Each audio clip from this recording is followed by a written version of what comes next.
Well, can't get... it can't go to c2 because bishop e4 check wins the rook. No, It's that just was... an exchange.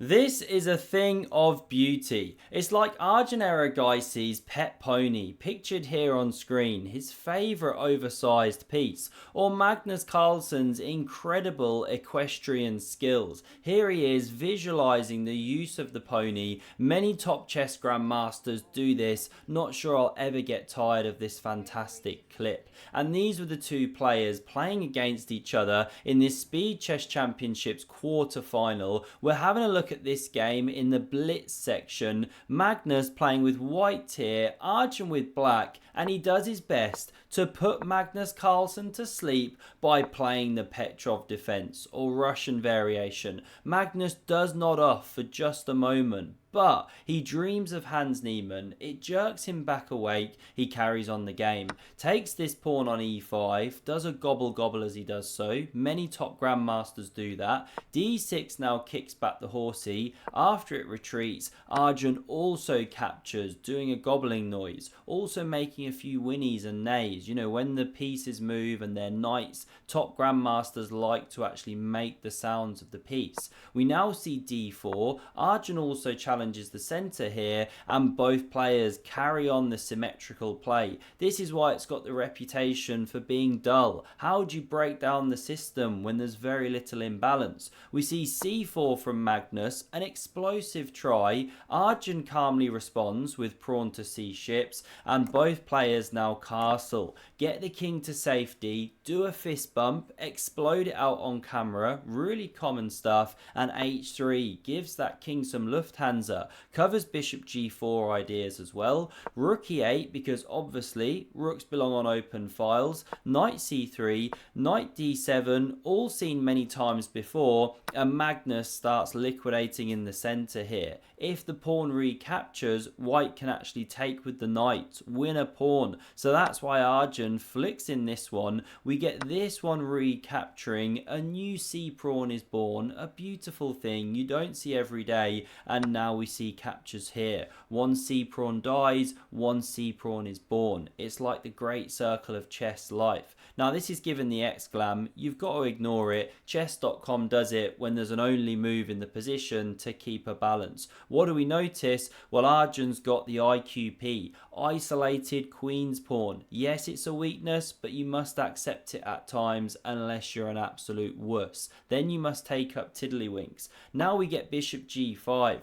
Magnus hits Arjun's queen and he does a poker face. You often see this. If you don't make direct eye contact and keep flicking around the board, acting casual, your opponent's far more likely to blunder the lady. But Arjun spots it. He's up to like world number 4 now, classical chess, doesn't often blunder the queen, Botez Gambit styly, and with the c pawn under fire, Magnus now finds a dynamic way to defend it with rook e1. And what we've got here is failure to communicate on this back rank. So that's why we see takes. The queen recaptures, thereby defending that backwards c pawn. Beautiful stuff. And knight f8. No mate with a knight on f8, as they say. Common saying, like never put rookie in the corner. Now we see a4, expansion, and bishop d7 completes the development of the minor pieces. Arjun happy, he's got his bits out. Magnus carries on the thrust here, and a6 is on the way. Going a6 as black looks natural, but first we see the rook hit that queen.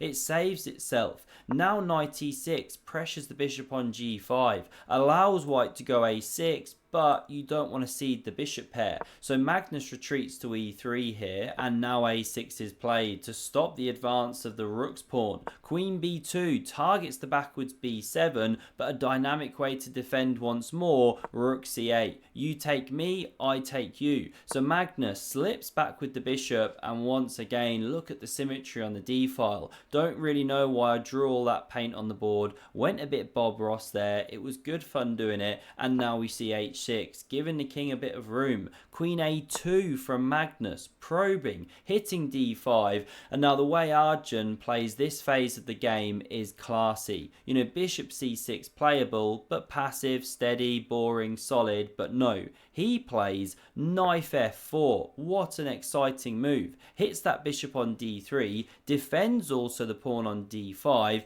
and if you capture like this, playable, and then win a pawn, well, not only have you ceded the bishops, but black can actually crash through here. And although you leave this bishop hanging, you're hitting a rook, which you're threatening to take with check. The bishop's also loose. Black's doing fine, even a little bit better. So the knight wasn't touched by this bishop. Instead, this one just saves its behind, moves back in with the king there. Dad a bit ashamed. I thought you'd moved out into the world. And now we see bishop f5. Again, a very exciting move. You know, bishop e6, the solid move, just covering the pawn. Again, you can take and go for these lines, but black always gets back a pawn. So Magnus instead goes for something far more interesting, not in a Kramnik way, but a genuinely chess interesting way. We get knight e5 on the board. Now it cuts the communication between bishop and knight, so taking here is now a threat. That's why we see takes. Every other move, subpar, you know, g5, not an ideal structure.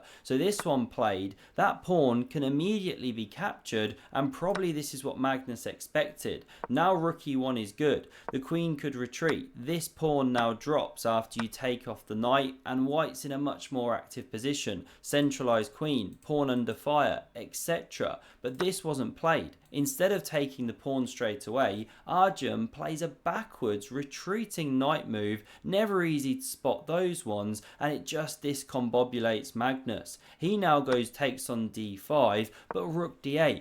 What a move. You have to retreat with the queen to hold that bishop due to the skewer action. Now the pawn drops and everything is different. Who's got the centralized queen here? Who's the Black Widow spider on top of the position? 8 legs sprawling. And the best move for white is now bishop c4. We're going to see why. Because rook e1 was played, same idea from Magnus, but things are subtly different.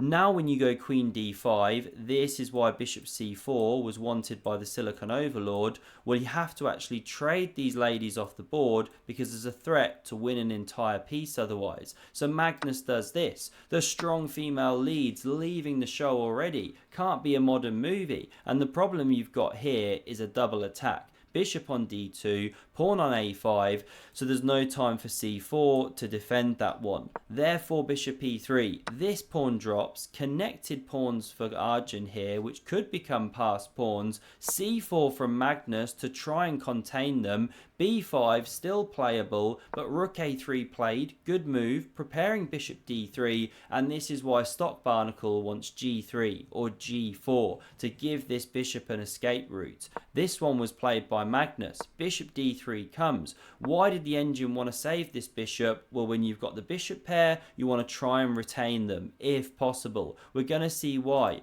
b5 was now playable to create a pass pawn on the b file. Apparently that's slightly stronger. But okay, this line was gone for. The a pawn now the pass pawn here. Also very logical. Rook b3 hits that bishop there, and we get bishop e4 diving back, connecting the bishops. I mean, look at them. A pair of Wesley Snipes. You really see the power of them when they're stacked up on top of each other. And knight g5 now goes after one of them. This one retreating back, fianchettoing in, back with dad. Would you like a cup of tea, he says. a5 now on the way, and the red carpet is rolled out. What does Yasser say? Push 'em, baby. What a runner he once was. Also a champion at doing this kind of na. Sometimes did it when a game was finished. We see rook c1, hitting the bishop on c4. It jumps into d3. Check was played because obviously king h7. And now how about this from Magnus? He slides into AA, and he is in pole position to stop that pawn. Here's a picture of Magnus's head on an F1 car. Don't really know why, but it sort of loosely fits with pole position. Now we see rook a3, and Arjun's got to go passive with the cannon. This is the problem here. Rook a7 from Magnus, keeping an eye on this one, also hitting f7, h4 now on the way, kicking the knight, defending the pawn, whoops, misfire, and what to do, how to fight against it. If you go king g8, the problem is you get a check and a repeated position. Arjun wants to push, he's slightly down in the match, he's got the outside pass pawn. f6 is playable, still h4 can come, different kind of game here. White still okay with an equilibrium because of the bishops and all the pressure. But okay, none of it played. Instead we see a4, very natural, but it allows h4. Knight e6 played and the rook crashes through on f7. Suddenly Magnus is getting counterplay, and I'm drawing on the board here the top moves of Stocktopus, but none of them played by Arjun Erigaisi. Instead he goes rook c3, very natural, clearing the way for the a-pawn to run like Forrest Gump, but now Magnus can slide back. Apparently starting with rook e7 was best. He goes rook a7 in 1, given the miss, but okay, ignore the stupid computer, they're down to seconds as well. Now we get a3 played, very natural. Right, why is that one a miss? Okay, rook c4 was stronger, but fine, this one was played. But Magnus, now look how he uses the snipers, bishop d5, centralizing a monster, hitting the knight on e6, covering the advance of the pawn some more, and actually Arjun is forced into a blunder here. Well, not forced, but he's under pressure, time is down. Best move is knight c7, but that's really tough to find, you know, supported by the rook. Very, very tough backwards knight move. Instead, he plays the second best move, bishop c4, challenging the bishop, x-ray defending the knight, but it's actually a blunder. But only if you find one continuation. I think very few people are finding this as well, because you see the attack on the bishop, you see the king on h7, you very naturally get drawn to this check, and it's certainly not a bad move, but it's not a winning continuation per se. White slightly better. The winning continuation, very well done if you were able to see this one, is the stunning bishop to d2. To me, because you almost create a mating net against the ignore mating nets. This rook. Oh, the rook Well, it can't go to c2 because bishop e4 check wins the rook. No, it's just an exchange. Leaving this piece to hang because this is a much bigger threat. But the finesse at the end of this line, or just second move into this line, I make it sound like it's really long, is that if you go rook c2, only square on the c file to stay with this bishop, now you do this. Now you shut the trap. Now you win the rook. What brutal tactics. Magnus not known for being Mr. Super Sharp Tactical, but he pulls it out every time he needs to. So what to do? You can't go here. If you move to b3 or something, well then this one takes here. So it's just no good. And also you can take back here in case you try and counter-attack this bishop. So Arjun goes for takes on d5, gives up an exchange, and look at the convergence of the rook and bishop on g7 now. We see a2 played, very natural, but now Magnus just plows forth, f4, look at this trio of dragons roaring down the board, and if knight takes, this is the big problem. But not only do you crash through, you force the king to the corner, and then you've just set up these x-ray windmill checks. King goes somewhere, you win an entire minor piece. This covers the square. So we come back here. Instead we see the king step to g8. Now when the crash through comes, you can step this way. f5, we see it on the board. King sidestepping. King f2 from Magnus. Now knight d3 check. King e3. Knight e1 check. It's a sneaky final trap. If bishop takes the loose knight, then a queen is made. But Magnus, he wasn't born yesterday. He slides over to a7, behind the pawn, and Arjun throws in the towel here. What to do? The king's marching in, the pawns are advancing, the king is cut, you're an exchange ahead, this one's under lock and key, there's really nothing to play for. Hope you enjoyed this one, smash subscribe if you did, never miss a future video, and for another epic game of chess from Magnus Carlsen, have a look at the video on screen. Cheers.